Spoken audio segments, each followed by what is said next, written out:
Passionate about music. Now, I've got a book here, Debbie, called The Pocket Pitching Bible, and the author joins us now, Paul Boross. Welcome to Gaydar. Thank you very much. It's lovely to be speaking to you. Paul, do you know what? Neil and I are obsessed with the book. Life is a pitch, and don't we know it? But most people don't. I'll get you, Debbie. Can you tell us, in a nutshell, what is your book about? Hang on, just before you go anywhere else, I'd written down as my first question, in a nutshell, what is pitching? Well, maybe you subconsciously gave that away and I picked up on it. Oh, dear. Well, you two really are in tune. So actually, you're probably fabulous pitchers because you're so in tune with each other. And one of the things about pitching is that you should be completely in tune with your audience. People tend to think that pitching is all broadcasting, as it were, but actually a lot of pitching is about listening. In fact, I was just working with a very, very large company. I'll tell you who it is. It's Google in Paris. And one of their things they were asking me to do was to train them to listen better. Wow. And I think that's the missing element that people sometimes forget, is that when I say listening, I mean listening on all levels. I mean, in the sense of, if somebody looks like they're not interested, you'd better pick up on that when you're in the middle of a pitch. If they're yawning or doing their nails or something, you've lost them. And sometimes, as a psychologist, you can actually tell people with their micro expressions. All they have to do is slightly furrow their brow.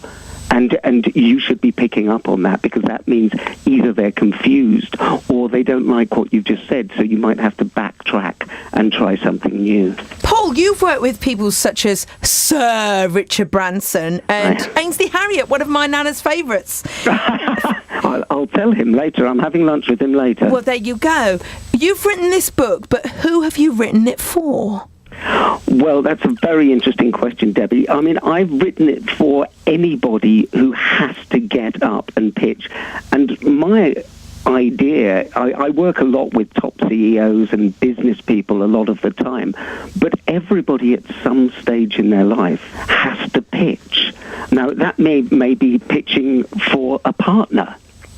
It may be pitching for a £10 million worth of business. It may be pitching yourself for a new job. But the book is really the fundamentals for pitching in any situation. Okay, now there's one question, because we started at the beginning. In a nutshell, what is a pitch? Just describe that. Well, a pitch is when you have to sell yourself or your business to somebody. It's as simple as that. And how easy is it to do that, would you say, for a lot of people?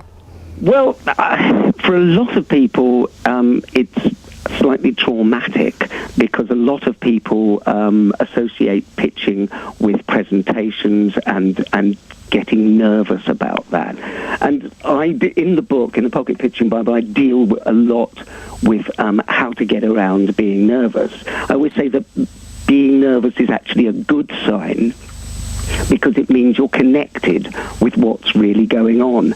And it's certainly better than arrogance. I love the bit in your book where you're talking about eye movements and what we give ourselves away doing, not knowing that we do it. This has always amazed me, but once you know the little tricks, can you change and kind of lie through your own body expressions to get people to give you what you want? Well, that's really interesting, Debbie, because actually the eyes literally are the windows to the soul. And if you understand the way eye movements and work, you understand that the eyes are the only part of the brain that you can see. So, for instance, if somebody is right-handed, and there are obviously different levels of this that you have to understand, but if somebody is right-handed and they are trying to remember a piece of information, their eyes have to go up and left to access that piece of information, to remember that piece of information. So it is fascinating. When you understand this stuff, life becomes a little bit like a Fellini movie.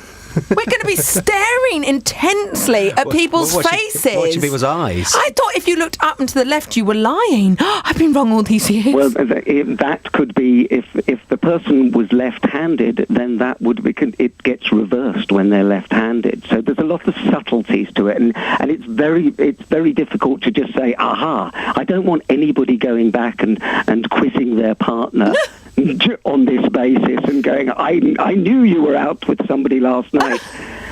On the basis of eye movements, because as a psychologist, it is quite a bit more subtle than that. What is the most fascinating thing you've learned on your travels? Well, I think the most fascinating thing is that how many people are nervous. I've worked with top CEOs around the world and actually people who you would know and famous people who still fundamentally get nervous. And I always say to these people, what you've got to remember is that there are two types of people in the world. There are those who get nervous, and there are liars. Oh, I love this. Everybody on some level gets nervous. So how do you overcome that then when you're in that situation? Drink.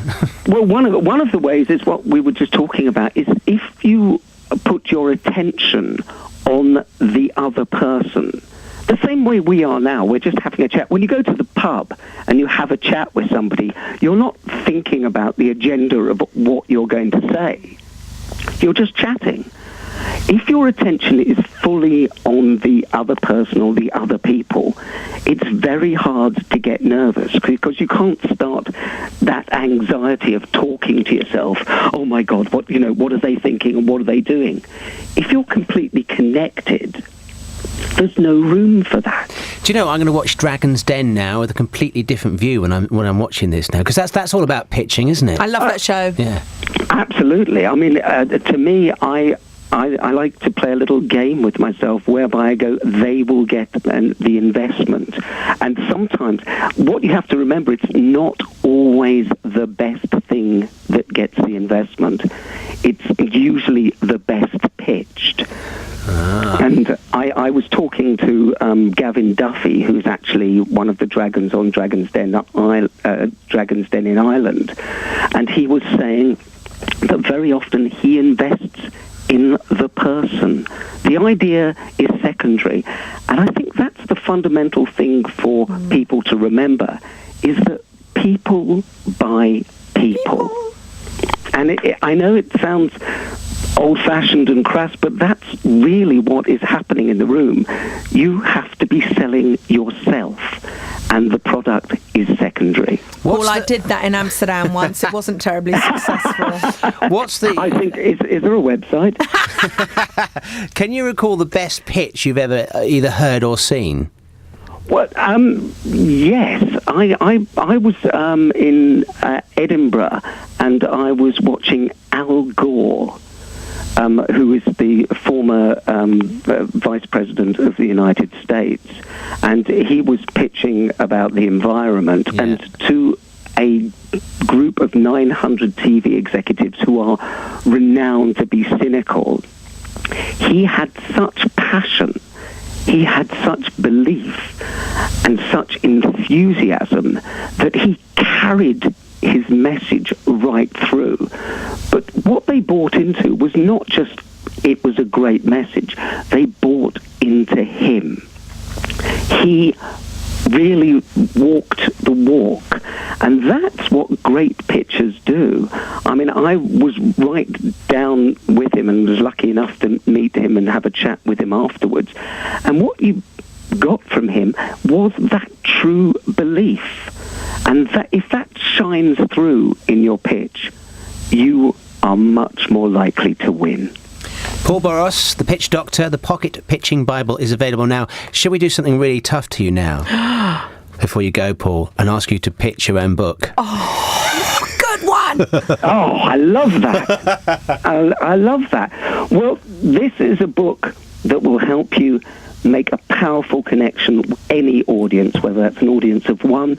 It will train you how to get the pitch across with passion and impact, and make sure that you get that message across every single time. Paul Boross. Buy the Pitching Bible now. Paul Boross, thanks for talking to Gaydar. That's fantastic. Passionate about music.